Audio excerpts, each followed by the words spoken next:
Olá, pessoal! Estamos aqui de novo no Juventude Prateada, aqui no Multiprosa. E você acompanha a gente também no Deezer e no Spotify. Hoje vamos falar sobre um assunto muito sério, muito denso, mas extremamente necessário. Estamos aqui com a advogada Isabela Pedersoli para poder falar sobre violência da mulher. Não é dos melhores assuntos, mas a gente também não pode fugir dele. A gente tem que falar. Não é isso, Isabela? Tia Flávia, muito obrigada pelo convite para estar aqui com vocês, né, debatendo esse assunto tão importante e que realmente é um assunto que, além de ser de extrema necessidade, porque ocupamos hoje o 5º lugar no mundo numa lista de 180 países, o país que mais mata mulheres, gente. 5º país no mundo que mais mulheres são mortas todos os anos, né? Isso de longe nos dá orgulho, né? Não nos dá orgulho de forma alguma. De jeito nenhum. A gente quer ficar longe desse primeiro lugar, desse 5º lugar. Exatamente. A gente não quer nem estar na lista, né? Podia ficar lá pro final, né? Um país assim, com uma igualdade de gênero, porque realmente quanto mais desigual entre os gêneros, né? Aquele país, mais violento aquele país vai ser. Então, quem está lá em cima são países como a Finlândia. Seria o nosso ideal de, quem sabe, um dia alcançar, né? Ideal, né? A gente vai pensando nele, a gente vai entendendo como que os outros países fazem, levando em consideração a nossa cultura, logicamente, mas é uma marca que não nos orgulha de forma alguma, né? Não, e a gente tem que falar sobre isso. É um assunto que ainda é falado assim com muitos preconceitos, né? Muita falta de conhecimento, né? A respeito da Lei Maria da Penha, a respeito do que é a violência contra as mulheres, né? Vivemos aqui em um país onde culturalmente aceito, né? O assédio, por exemplo, a importunação sexual, assim como na Argentina, é algo extremamente normal. A mulher sair na rua e receber cantada e ter o corpo tocado sem o seu consentimento. Então, é mudando a cultura, aos poucos, a mentalidade das pessoas, que a gente vai conseguindo alcançar uma margem melhor. E as pessoas têm que entender também que não é frescura, não é mimimi, porque as mulheres que passam por isso, elas sabem muito bem o que é isso. Sim. As mulheres que não passam, a gente tem o conceito de sororidade, né? Que é justamente entender, a gente devia ter esse conceito e o de solidariedade, que todos nós juntos possamos entender que isso não é bom, que já que a mulher não quer, já que a mulher não aceita, e já que essas ofensas, né, que sejam elas físicas, que sejam elas verbais, elas não fazem bem a ninguém. Só que as pessoas colocam panos, né, em cima disso aí, e a gente vai deixando, a gente vai vivendo como se nada tivesse acontecendo, escondendo essas marcas. Só que agora está aparecendo, e é necessário aparecer. E é necessário que a gente, ouvinte, que a gente, sociedade, que a gente, cidadão, saiba também como se portar frente a isso, porque às vezes acontece uma violência do nosso lado, e a gente vem com aquela cultura de que em briga de marido e mulher, ninguém mete a colher, né? E não é bem assim. Mas a gente vai falar sobre isso aí daqui a pouquinho. Eu queria que você falasse pra gente, então, quem é a Isabela? A Isabela é daqui, de Belo Horizonte, filha de 2 belo-horizontinos, neta de 4 belo-horizontinos. Minha família é toda aqui de BH, né? Eu estudei na PUC Minas, do Coração Eucarístico, cursei Direito, sou especialista em violência de gênero, sou advogada criminal também, né? Atuo na parte criminal da violência contra as mulheres. Hoje eu estou presidindo a Comissão de Enfrentamento à Violência contra a Mulher da OAB, também sou conselheira da OAB. Logo depois de formada, 8 anos atrás quase, fundei um projeto chamado Direito às Minas, né? Que era um projeto direcionado para mulheres em situação de vulnerabilidade, justamente por perceber, Tio Flávio, que as mulheres e a sociedade no geral não tinham conhecimento básico. Por exemplo, a minha vizinha sofre violência, a minha vizinha está gritando socorro. O que eu faço? O que eu posso fazer? Eu tenho um filho, o pai se nega a pagar pensão alimentícia, se nega a reconhecer essa criança. O que eu faço? Então, o Direito às Minas veio justamente para poder difundir e levar o direito de uma forma assim, muito simplificada, sem o juridiquês, para que as pessoas que não são da nossa área entendam de fato o que ela deve fazer, aonde ela deve recorrer, quais são os órgãos competentes para aquele pedido dela. A própria Lei Maria da Penha, por exemplo. Quando que a Lei Maria da Penha vai ser enquadrada naquela situação? Então, eu dedico aí minha vida no enfrentamento à violência, agora dentro da OAB, antes através do Direito das Minas, e eu entendo que é meu propósito de vida. Eu entendo que é para isso que eu tô aqui nesse mundão mesmo, para contribuir com o que eu puder para as mulheres. E é interessantíssimo você falar isso, porque a gente está trabalhando com conhecimento. O acesso ao conhecimento, ele transforma completamente, né? As pessoas, elas se abrem, porque antes elas achavam que é assim mesmo, que é dele mesmo, que todo mundo tem que ser assim, que a gente tem que calar, porque minha mãe se calou, minha avó se calou. Um dia eu estava conversando com uma idosa, e ela, hoje, lá para quase 90 anos, e ela me falou que aos 13 anos de idade ela foi abusada. Só que ela nem sabia o que era aquilo. Naquela época ela nem sabia. E se naquela época ela não sabia, é tão difícil entender que hoje, depois de tanto tempo, ainda há pessoas que, primeiro, têm a vergonha, né? Segundo, tem a própria rejeição da família, da sociedade. E terceiro, tem a falta de conhecimento. Será que eu não fui a culpada? Será que eu estou passando por isso mesmo? E será que não fui eu que provoquei? Porque a sociedade fala, andou de shortinho, curto, né? Isso falando em termos de violência da mulher. Então, quando a gente fala sobre isso, a gente tem a questão da violência da mulher e a violência da mulher dentro de casa. Como é que é esse cenário da violência contra a mulher aqui no Brasil? Flávia, eu trouxe até alguns dados, porque são realmente assustadores. Aqui, considerando o nosso país, Brasil, são 179 relatos de agressão por dia no Disque 180. 5 espancamentos a cada 2 minutos. O dado em relação ao estupro, a gente conseguiu piorar, porque antes era 1 estupro a cada 11 minutos. Aí, ano passado saiu um novo dado, que é 1 estupro a cada 8 minutos. 1 feminicídio a cada 90 minutos. Nossa. 536 mulheres são vítimas de agressão física por hora. 70% desses agressores, né, dessas agressões, na verdade, ocorrem dentro de casa. E 65% desses agressores são companheiros atuais ou ex-companheiros. Então, quando a gente traz os dados e leva para a sociedade, para a comunidade no geral, é onde a gente pega a verdade e joga na cara de todo mundo. Porque quando a gente vê isso, gente, são números absurdos. Então, eu sempre falo que todos nós conhecemos alguma mulher que já foi violentada. Em reuniões da comissão, por exemplo, somos 214 advogadas hoje, eu falo, todas nós aqui já tivemos alguma história de dor, em algum momento na vida. Seja essa história que ocorreu dentro de casa, por algum parente, pai, padrasto, seja uma história que ocorreu na rua, por um desconhecido, seja uma história que ocorreu no ambiente de trabalho.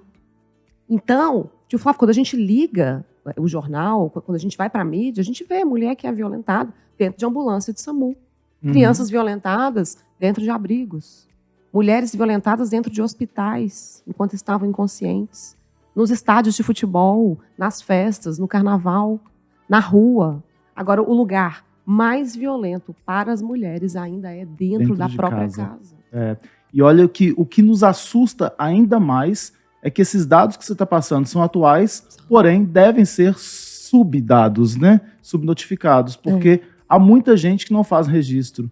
Eu vi o Anuário de Segurança Pública de 2023 falando que dessa estatística toda de abusos, de violência, de estupros, 7,5 mais ou menos, eu estou chutando aqui, são de crianças de até 13 anos pelos seus próprios companheiros. Ou seja, a gente já tem uma cultura da criança de até 13 anos com o companheiro, e que esse próprio companheiro já abusa sexualmente, violenta sexualmente aquela criança, né? Se eu não me engano, são 85% dos abusos contra criança acontecem dentro de casa. É muita coisa. É um pai, é um padrasto, é um tio. Então, até a informação para as crianças, ela precisa ser levada da forma correta. Claro, considerando a maturidade, né, de uma criança, considerando a linguagem aceita por ela. A gente precisa também informar para as crianças que o nosso corpinho não deve ser tocado. Não é normal alguém chegar e né, alisar ali as nossas partes, né, íntimas ali, o peito, né, a região genital, a perna, que seja. Então, a gente precisa também conseguir levar essa informação para as crianças, para que elas tenham uma noção, uma ideia de que aquilo ali não está legal.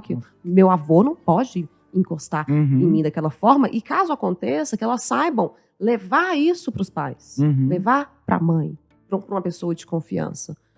E a gente tem que mudar toda uma cultura mesmo, porque recentemente saiu uma matéria sobre um jogo de vôlei feminino de médicos, né? Era um campeonato entre escolas de medicina, e jovens que serão médicos futuramente, estavam lá durante o jogo simulando uma masturbação coletiva enquanto as meninas jogavam. E isso dizem que é cultural. Eles fazem uma corrida sem short, isso é no Brasil, tá? Meu Deus, isso é aqui gente. do lado. E aí a gente começa a olhar a situação que hoje a internet mostra, mas que se é cultural já acontecia, né? E a gente começa a achar normal. Ah, mas é só tirar o short, na praia tá todo mundo de sunga. Sim, eu tô na praia, né? Num ambiente que todo mundo sabe que é daquilo. A gente tem que trabalhar muito a sociedade também para poder tentar entender qual que é o seu papel, né? O papel do homem dentro do metrô, que não é de assédio, né? E que se por um acaso ele for intencionado no assédio, a justiça será feita. Exatamente, que ele será punido. Agora, né? A justiça é feita? Pois é. A pergunta é extremamente difícil também, porque como que a justiça vai ser feita se as mulheres não têm acessos básicos? Por exemplo, estamos aqui num contexto de Belo Horizonte, nós temos uma delegacia especializada da mulher, né, graças a Deus. Mas, tio Flávio, em mais de 90%, mais ou menos, das cidades brasileiras, não existe uma delegacia especializada de atendimento à mulher. Uhum. Vamos pensar numa cidadezinha de interior, 5 mil habitantes, 10 mil habitantes, 15 mil habitantes, onde todo mundo se conhece. O agressor ali, né, aquele homem acusado de agressão por aquela mulher, pode ser um homem super bem relacionado na cidade. Então, o delegado, que, né, geralmente ali homens que ocupam esses espaços de poder são, né, homens mesmo. Uhum. Então, é um delegado, é um policial civil, um agente, um vereador, um prefeito, o dono da padaria da cidade, o dono do supermercado da cidade. Como que fica para essa mulher? Porque antes dela chegar para denunciar em uma delegacia, ela já passou por todo tipo de julgamento e enfrentou a própria culpa que você falou aqui mais cedo, né? Uma mulher que, poxa, será que eu provoquei alguma coisa? Mas eu não devia ter falado dessa forma. Mas eu não devia ter usado tal roupa. Eu não devia ter usado um batom vermelho, que eu sei que ele não gosta. Eu não devia ter respondido ele dessa forma na frente das pessoas. Então ela já enfrenta uma culpa ali muito pesada. Até ela chegar a ter coragem de denunciar, e aí chega num ambiente como esse, onde será um ambiente que ela não vai se sentir confortável. Ela não vai se sentir confortável para descrever uma violência sexual, por exemplo, com os mínimos detalhes que precisa ser descrevida em sede policial, quando ela sabe que o delegado conhece o esposo dela. Todo mundo se conhece. Todo mundo se conhece. Então a gente não tem ainda ferramentas básicas. É preciso o lado, por exemplo, educativo, o lado de prevenir mesmo, né, que é o papel de toda a sociedade, num todo mesmo, as instituições, a OAB, a CDL, as pessoas, né, em geral, e não somente ao Estado, mas a parte repressiva de equipar o poder público para receber essa mulher de uma forma acolhedora. De início ali, gente, para começar, que ela esteja em um ambiente seguro, onde ela não vai ser julgada, onde ela não vai ser assediada. Temos notícias, é só dar um Google, de mulheres que foram estupradas quando chegaram à delegacia para denunciar agressores, por exemplo. Então, a gente precisa ali, primeiro, pavimentar o básico. E o básico a gente, infelizmente, ainda não tem.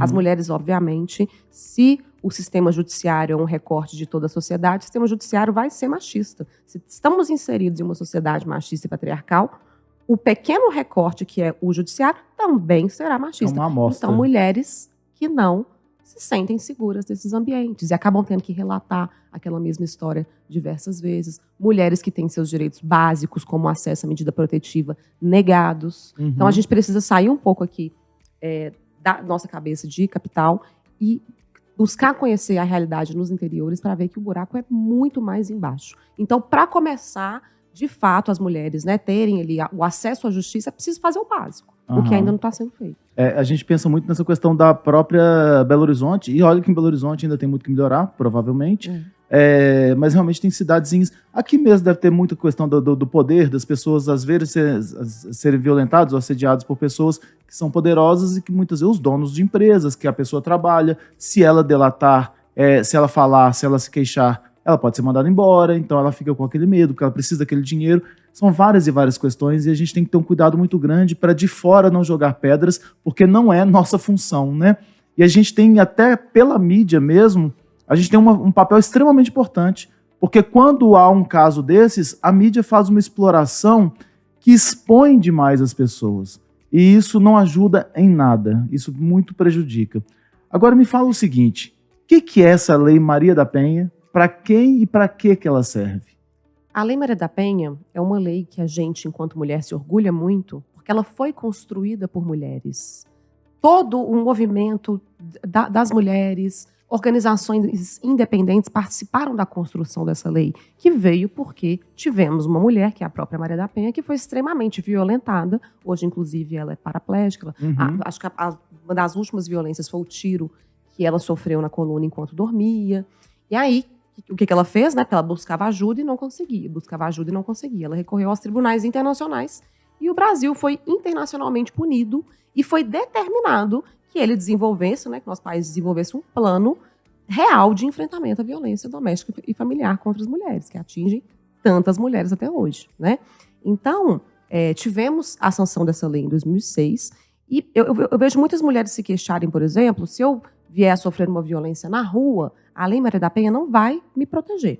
Lei Maria da Penha é para 3 ocasiões específicas, né? Quando aquela mulher tem uma relação ali amorosa, né? Ou uma relação que já terminou com aquele sujeito e ela vem sendo vítima de violência dele. Tem também nos casos de coabitação, e aí um exemplo que eu gosto de dar, por exemplo, é a empregada doméstica e o patrão. Ela mora na casa dele. Então temos casos de empregadas domésticas que já conseguiram medidas protetivas contra o patrão, por conta da pode coabitação. ser acionada, então, a Lei Maria da Penha? Pode ser acionada. Alguns juízes entendem assim? Ou... Não, é pacificado, a tá. coabitação ali, tá? Entendi, tá ótimo. Muito clara, né? E a relação familiar, por exemplo. Então, outra coisa que as pessoas não sabem falando ainda das mulheres idosas, por exemplo, uma sogra idosa que vem sofrendo violência da nora. Ela é amparada pela Lei Maria da Penha e pode pedir medida protetiva contra a nora.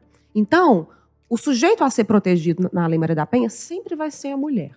Isso é um ponto. Agora, a mulher, tanto a mulher quanto um homem, por exemplo, pode ter uma medida protetiva deferida em desfavor dele. Então, nesse caso, por exemplo, da sogra com a nora. Então, veja, relação familiar, relação de coabitação ou essa relação amorosa, de companheirismo, marido, ex, etc. Então, são nessas 3 situações que a Lei Maria da Penha vai proteger. E temos algumas formas de violência que já estão previstas na Lei Maria da Penha, que é a violência física, a violência psicológica, violência moral, violência sexual e violência patrimonial. Isso que eu ia te perguntar, então. Quando a gente fala das violências contra a mulher, muitas vezes também só vem à cabeça a violência sexual, né? Mas há muitos casos em que não há violência sexual, mas há violência patrimonial, por exemplo, né? Porque tira-se todo o recurso da pessoa e ela não consegue viver por conta própria. E muitas vezes quem está fora fala, por que ela não separa?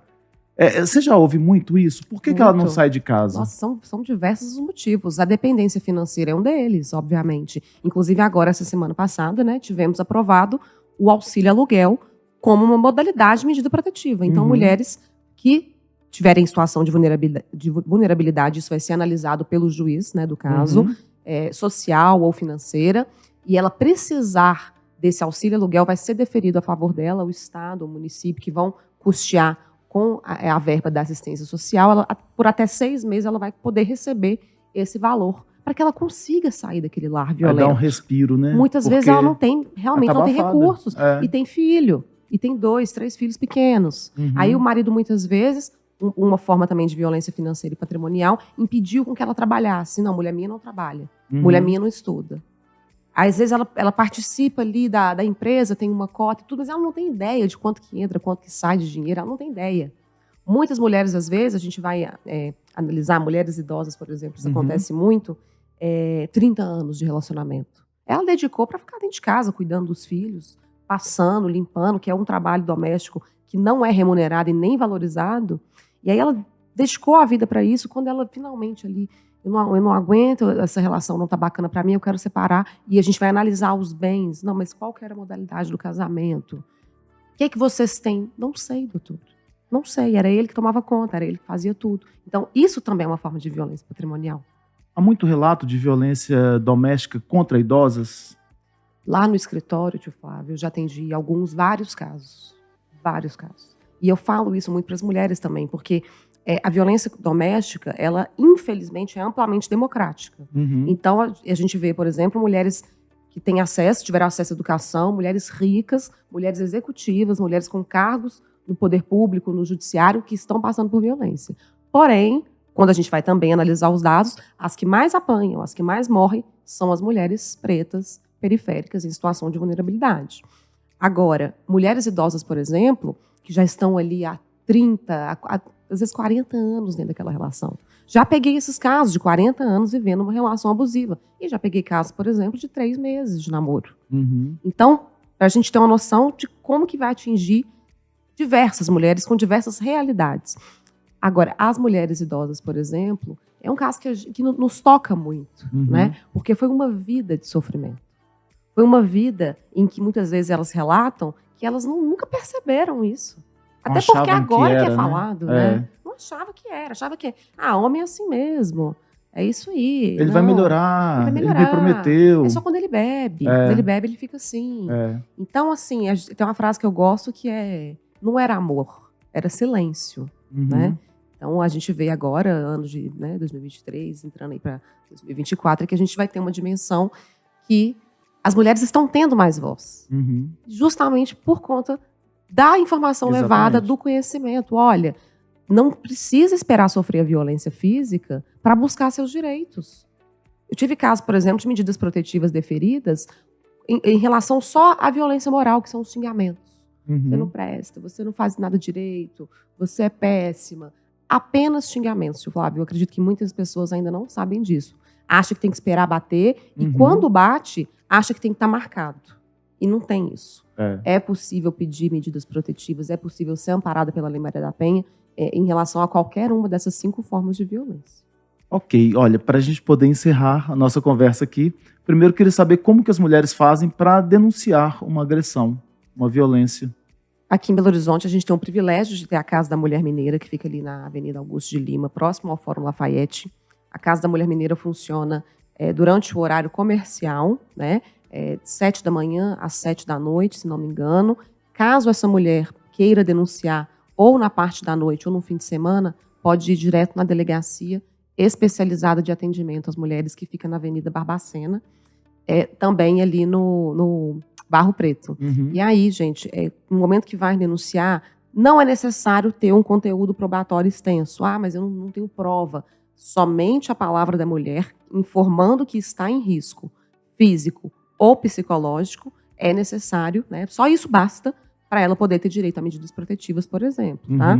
Agora, se você tiver uma gravação, se tiver uma foto, se tiver testemunha, se tiver conversas de WhatsApp onde as violências, ameaças são praticadas, já leva tudo isso e o que você tiver, entrega para a polícia naquele momento. E aí você vai fazer os pedidos de medidas protetivas, os que forem necessários. Se for necessário também representar criminalmente para ele responder a um inquérito policial, represente.